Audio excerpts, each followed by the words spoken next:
case of Anantasana, what you are doing is that if there is something which has no saliency, it has got no attributes, how can you capture that? Now that absence of saliency itself becomes the key target. So by experiencing something where there is no feeling other than of oneness, that is triggered and remembered as a experience.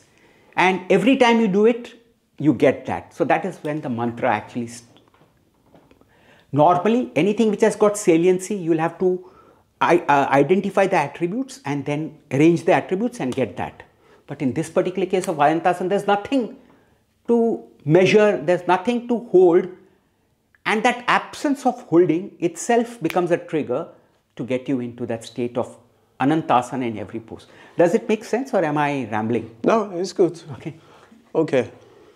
Because I cannot explain what cannot be attributed. I cannot put attributes to it, that it is happiness, it is sadness, it is joy, because it's none of that. So at best you can say that it was just a state which is undescribable because there are no attributes for me to describe.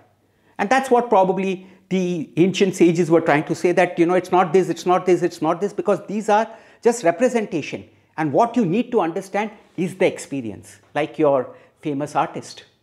What's his name? Magritte. Magritte. Yes, Magritte, yes. So experiencing is different and the painting is something different.